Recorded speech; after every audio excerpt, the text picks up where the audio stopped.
안녕하세요. 춘천 한마음교회 이정은입니다.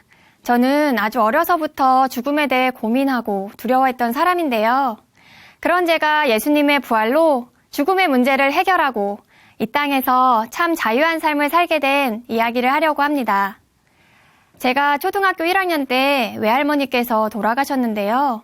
부모님은 언니와 저를 이웃집에 부탁하시고 장례를 치르고 오셨어요. 그때부터 죽음, 사람이 죽는다는 생각을 하게 되었는데요. 사람이 죽는 것은 확실한데 사람이 죽으면 어떻게 되는 걸까? 죽음 이후엔 어떤 현상이 벌어지는 것일까? 막연한 두려움이 생기기 시작했어요. 특히 자려고 누워있는 밤 시간에 그런 생각이 자주 들곤 했는데요. 죽음이라는 생각이 들면 잠은 확 달아나고 온몸에 소름이 끼치면서 머릿속은 하얗게 되었어요. 어떻게 해야 하지? 너무 두려운 마음에 죽고 싶지 않다는 생각을 하게 되었지만 죽지 않는 사람은 없잖아요. 너무 고민이 되었지만 제가 할 수 있는 것은 아무것도 없었기 때문에 억지로 딴 생각을 하며 잠을 청하는 날이 많았습니다. 사람들도 다 나와 같은 고민을 하지만 아무렇지도 않게 각자의 일을 하며 잘 살아가더라고요.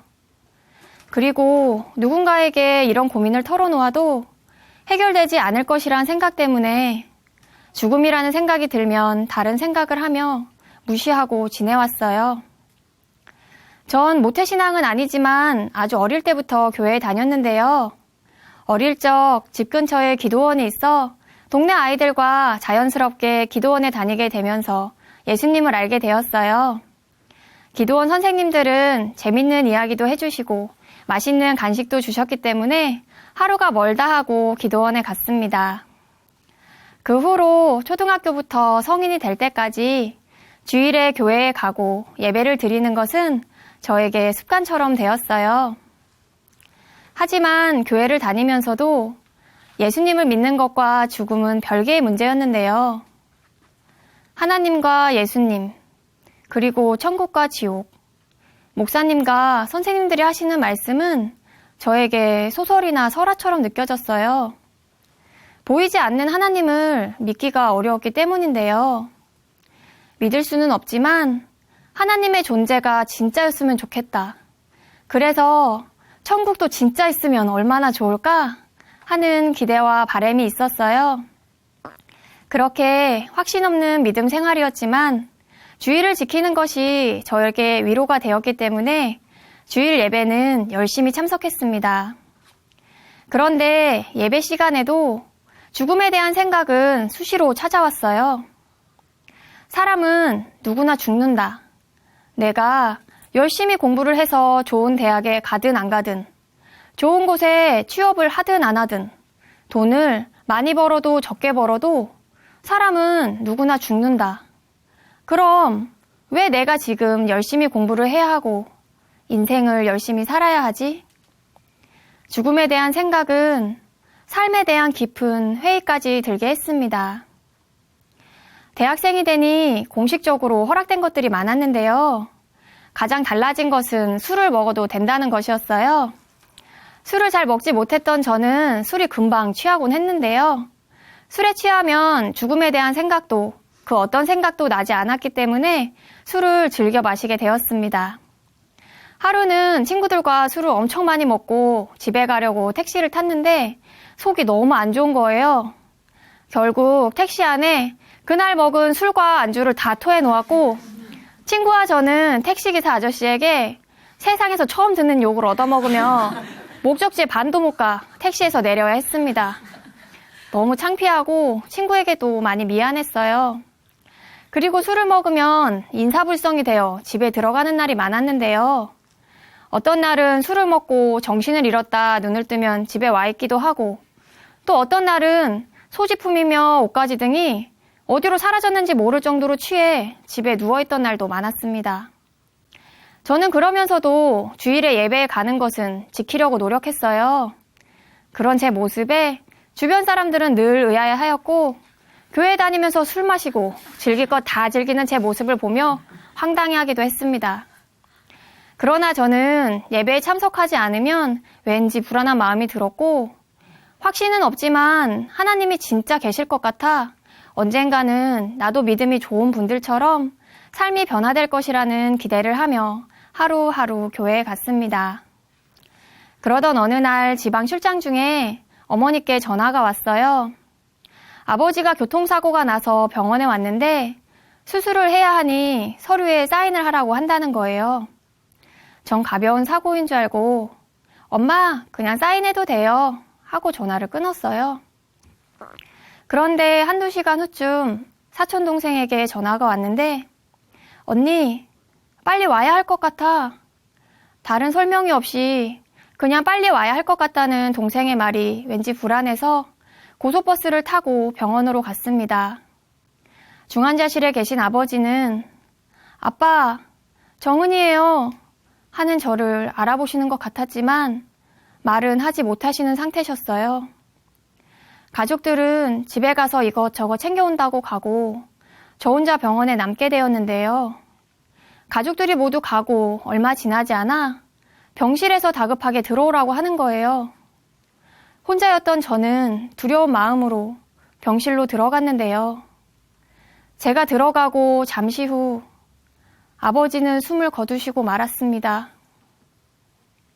사고가 난 지 채 하루도 지나지 않았고 전혀 예상도 하지 못했던 상황이라 아버지의 죽음을 받아들이기는 쉽지 않았습니다. 짧은 대화도 나눠보지 못하고 아버지가 돌아가시니 삶이 참 허무하다는 생각도 하게 되었습니다. 아버지의 사고로 멀게만 느껴졌던 죽음이 저에게 실제가 되었어요. 매일 그리고 매 순간 죽음의 공포가 찾아왔어요. 한동안 잠도 잘 수 없었고 겨우 잠이 들면 매일같이 꿈을 꾸었어요. 끔찍한 살인사건 현장에 있거나 누군가에게 쫓기기도 하였어요.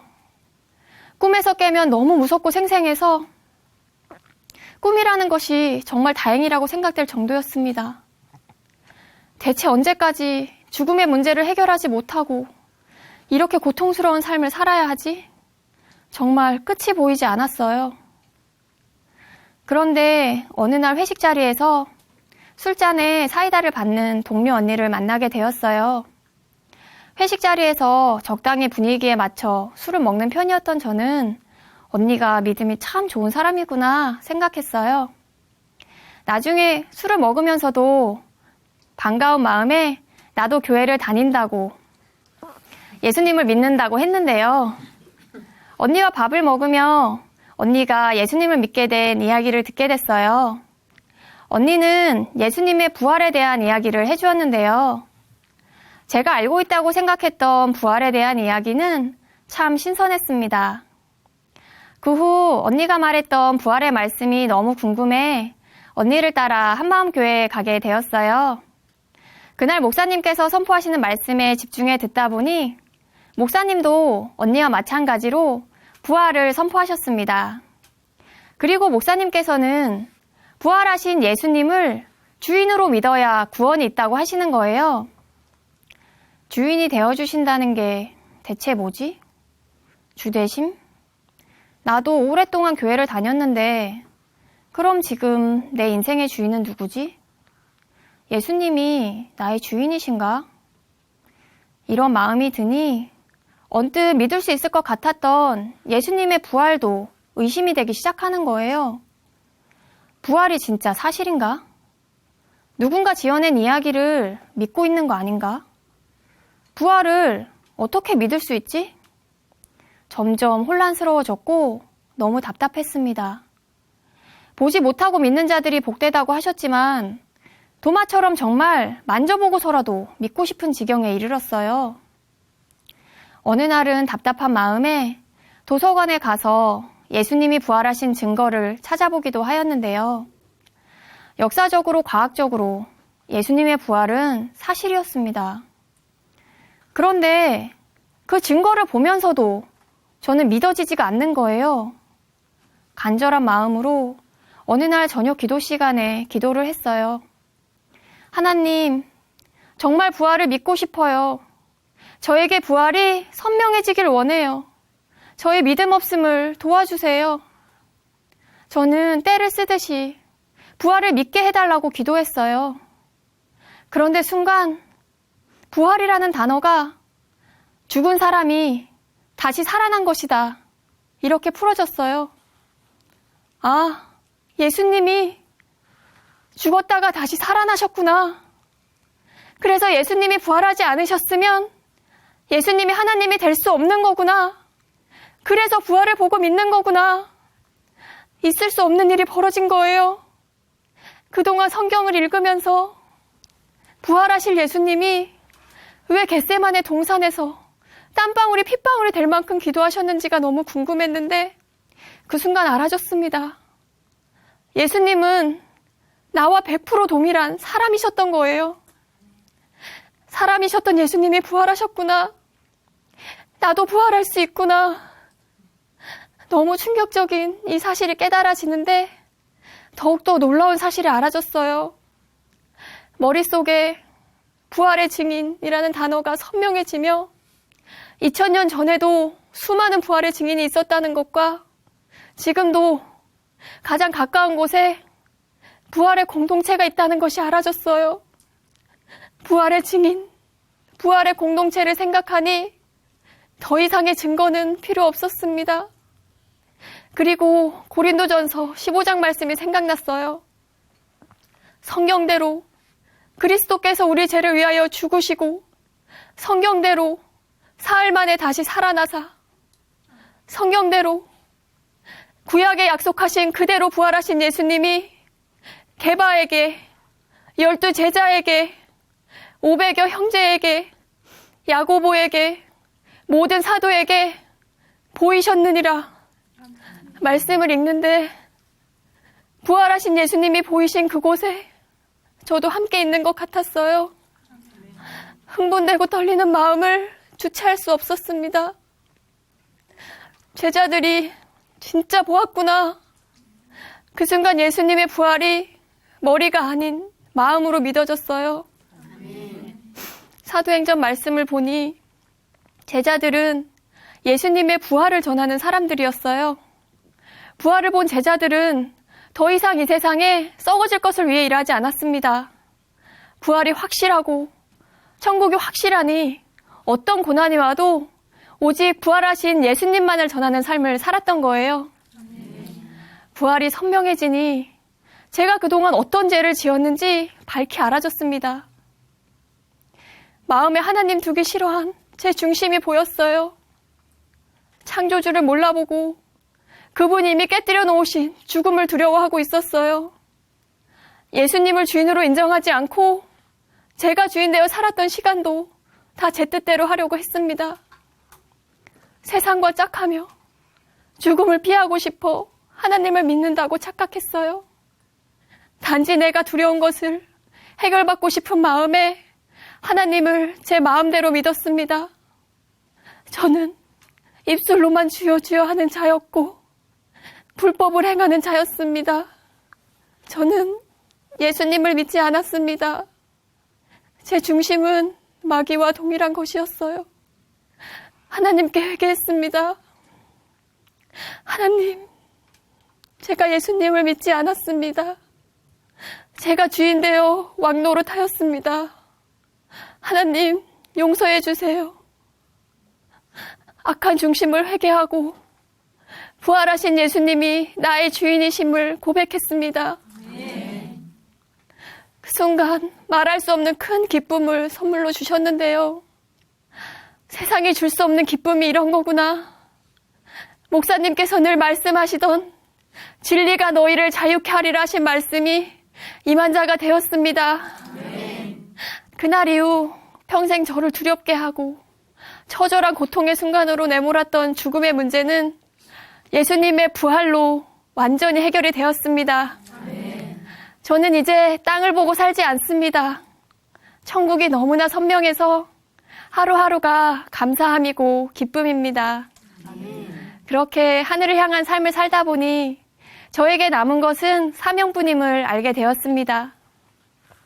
예수님의 제자들이 의인이어서 부활을 전하고 순교한 것이 아니잖아요. 부활을 본 증인이었기 때문에 전한 것이었어요. 그들은 예수님의 부활을 보는 순간 죽음을 이기신 예수님의 승리를 보았습니다. 아멘. 저 역시 제자들과 동일한 부활의 증인이 되었어요. 복음을 전하는 것은 이제 숙제 같은 것이 아니에요. 정말 좋은 것이 있으면 나눠주고 싶잖아요. 복음을 전할 때면 어디에서도 느낄 수 없었던 큰 기쁨을 누립니다. 그 후 대학에서 조교로 근무하던 어느 날, 한 학생이 희누애를 만들고 싶다고 찾아왔어요. 전 칠판에 천국, 지옥, 세상을 그려놓고 부활하신 예수님에 대해 교제했는데요. 학생은 이런 복음은 처음 듣는다며 정말 좋아하더라고요. 그리고 함께 근무하는 동료 선생님과도 교제하게 되었는데요. 모태신앙으로 오랜 시간 예수님을 믿어왔지만 저와 같이 하나님에 대한 확신이 없던 선생님은 부활하신 예수님을 만나게 되었고 함께 예배도 드리게 되었습니다. 힘들고 지치는 일이 많았던 일터가 복음을 나누는 장소로 바뀌고 언제든 복음을 나눌 수 있는 동료가 곁에 있다는 사실이 늘 감사했습니다. 아버지가 돌아가시고 1년 후쯤 어머니께서도 예수님을 믿게 되셨어요. 어머니의 변화는 참 놀라운 것이었는데요. 어릴 적 교회에 다니시지 않는 어머니에게 엄마는 뭘 믿어요? 질문한 적이 있는데요. 어머니는 난 내 주먹을 믿지 하셨거든요. 너무 단호하게 말씀하셔서 어머니에게 복음이 들어가고 삶이 변화될 것이란 생각은 하지 못했는데요. 어머니는 어떤 어려운 상황에서도 모든 염려를 주께 맡겨드리고 오직 말씀에만 순종하는 삶을 살고 계십니다. 아멘. 가정 안에서 복음을 나누고 교제를 할 수 있다는 것이 얼마나 큰 축복인지 몰라요. 그리고 어머니가 살아계시는 동안에만 지내시겠다던 제사도 단번에 끊어지게 되었는데요. 제사를 없애고 첫 번째 아버지 기일에는 온 가족이 둘러앉아 예배를 드렸습니다. 아버지의 기일은 더 이상 우울하고 슬픈 날이 아니라 천국을 소망하는 기쁜 날로 바뀌었습니다. 저는 죽음을 두려워하던 사람입니다. 삶의 마지막이 보이지 않아 두려움에 떨던 저에게 예수님의 부활은 너무나 확실한 증거였어요. 그리고 예수님이 주인 되어 주시니 이 땅에서의 삶이 천국으로 가는 잠시 잠깐의 나그네 길이라는 것이 알아졌습니다. 저는 이제 이 땅에서 가장 자유로운 사람이 되었습니다. 죽음도 이제 저를 어찌할 수 없거든요. 앞으로는 복음을 전하고 예수님을 자랑하는 일에만 제 남은 삶을 드리고 싶습니다. 사망 권세를 깨뜨리신 예수님은 나의 주, 나의 하나님이십니다. 감사합니다.